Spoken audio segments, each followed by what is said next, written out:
Hi friends, இன்றைக்கி நம்ம பார்க்கக்கூடிய டாபிக் வந்து பார்த்தீங்கன்னா ஜென்ரல் தமிழை பொறுத்த வரையும் யூனிட் 7ல் ஏலாதி அப்படின்ற டாபிக் தான் பார்க்க போகிறோம். ரொம்ப ரொம்ப முக்கியமான டாபிக். ஓகேங்களா? ஸோ ஃபஸ்ட்டு என்னுடைய ஆசிரியர் குறிப்பை வந்து பார்த்துடலாம். ஏலாதி அப்படின்ற நூலோட ஆசிரியர் வந்து யார் அப்படின்னு சொல்லி பார்த்தீங்கன்னா கனிமேதாவியார் அப்படின்றவர் தான். ஓகேங்களா? அவருடைய காலம் வந்து பார்த்தீங்கன்னா 5ஆம் நூற்றாண்டை சேர்ந்தவர். அதே மாதிரி இவர் எந்த காலத்தை சேர்ந்தவர் அப்படின்னு சொல்லி பார்த்தீங்கன்னா கடைசங்கம் காலத்தை சேர்ந்தவர். ஓகேங்களா? அதாவது முதல் சங்கம், இடைசங்கம், கடைசங்கம் அப்படின்னு சொல்லிட்டு 3 விதமான சங்கம் வந்து இருக்குது. அதில் கடைசங்கம் காலத்தை சேர்ந்தவர்.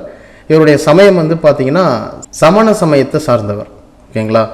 ஸோ ஏலாதியில் இருக்கக்கூடிய பாடல்கள் வந்து பார்த்திங்கன்னா சிறப்பு பாயிரம், தற்சிறப்பு பாயிரம் உட்பட 81 வெண்பாக்களை கொண்டது. ஓகேங்களா?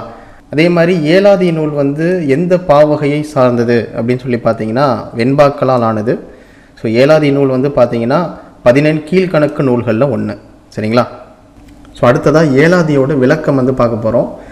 ஏலம் அப்படின்ற மருத்துவ பொருளை முதன்மையாக கொண்டு லவங்கம், நாகசேகரம், சுக்கு, மிளகு, திப்பிலி இந்த 6 மருந்து பொருட்களும் நம்ம உடலில் இருக்கக்கூடிய நோய்களை எப்படி தீர்க்குமோ அதே மாதிரி இந்த நூலில் இருக்கக்கூடிய ஒவ்வொரு பாடல்லையும் 6 கருத்துக்கள் வந்து இருக்கும். அந்த 6 கருத்துக்களும் மனிதனோட உள்ளத்தில் ஏதாவது சோர்வு இருந்தது அப்படின்னா ஸோ அதை ஊக்குவிக்கக்கூடிய வகையில் அந்த கருத்துக்கள் வந்து இருக்கும். ஓகேங்களா? மனிதனோட உள்ளத்திற்கு உறுதி ஏற்படுத்தும் வகையில் அந்த கருத்துக்கள் வந்து இருக்கும். ஓகேங்களா? ஸோ அதுதான் ஏலாதியோட விளக்கம். So exam point of view எப்படி கேட்பாங்கன்னா ஏலாதியில் குறிப்பிடப்பட்டிருக்கிற 6 விதமான மருந்துகளில் கீழே கொடுக்கப்பட்டிருக்கிறதுல எது தவறானது இல்லை எது சரியானது அப்படின்லாம் கேட்கலாம். ஓகேங்களா? ஸோ அடுத்ததான் வந்து பார்த்தீங்கன்னா ஏலாதியோட பொதுவான குறிப்புகள் வந்து பார்க்க போகிறோம்.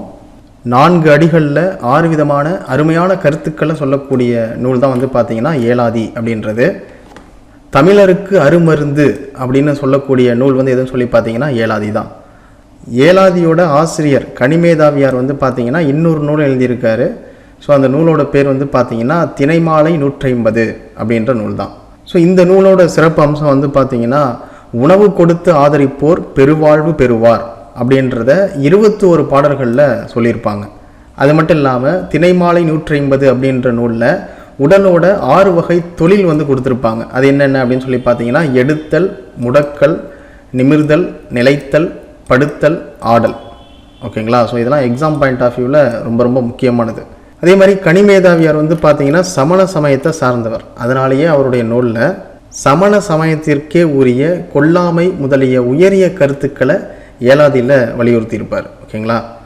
ஸோ அவ்வளோதான். ஓகேங்களா? ஸோ ஏலாதியை பொறுத்தவரையும் இப்போ நம்ம பார்த்த விஷயங்கள்ல இருந்து தான் கேள்விகள் வந்து கேட்பாங்க. அதே மாதிரி ஏலாதியில் இருக்கக்கூடிய பாடல் வரிகளையும் பார்த்துடலாம். ஸோ இப்போ நம்ம பார்க்கக்கூடிய பாடல் வரிகள் வந்து பார்த்தீங்கன்னா 10th ஸ்டாண்டர்ட் ஓல்டு புக்கில் இருக்கக்கூடிய பாடல் வரிகள். ஓகேங்களா? ஏலாதியில் இருக்கக்கூடிய பாடல் வரிகள்.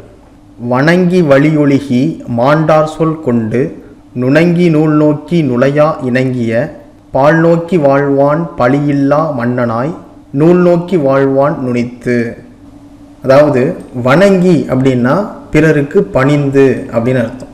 இப்போ நம்ம ஆசிரியர் இருக்காருன்னா அவர் வந்து நம்ம மதித்து நடக்கிறோம்ல, ஸோ அதுதான் வணங்கி அப்படின்னு அர்த்தம். அதுக்கப்புறம் வழியொழுகி அப்படின்னா நல்வழியில் நடந்து, ஸோ நல்ல குணங்களை கொண்டு நல்வழியில் வந்து நடக்கிறது. ஓகேங்களா?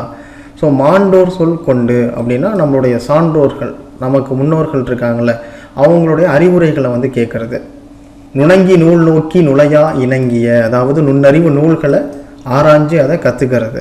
ஸோ அப்படி இருக்கக்கூடிய ஒரு அரசர் பிறரை மதித்து நல்வழியில் நடந்து மாண்புடைய சான்றோர்களோட அறிவுரையை கேட்டு நுண்ணறிவு நூல்களை ஆராய்ஞ்சு அதை கற்றுக்கிட்டு இருக்கக்கூடிய அரசர் பழியில்லா மன்னனா நூல்கள் எல்லாம் போற்றும்படி வாழ்வான் அப்படின்றது தான் இந்த பாடல் வரிகளோட அர்த்தம். ஸோ ஏலாதியிலிருந்து கேள்விகள் வந்து கேட்குறாங்க அப்படின்னா மேக்சிமம் இந்த பாடல் வரிகள்லேருந்து தான் கேட்பாங்க. ஏன்னா ஓல்டு புக் நியூ புக்கில் இந்த ஒரு டாபிக் மட்டும்தான் இருக்குது. ஓகேங்களா? ஸோ அதுக்கப்புறம் மேற்கோள் பாடல்கள். ஸோ இந்த வரிகளையும் பார்த்து வச்சுக்கோங்க. எக்ஸாம் பாயிண்ட் ஆஃப் வியூவில் இந்த வரிகளும் கேட்குறதுக்கு வாய்ப்பு இருக்குது. ஓகேங்களா? இந்த வரிகளையும் பார்த்து வச்சுக்கோங்க.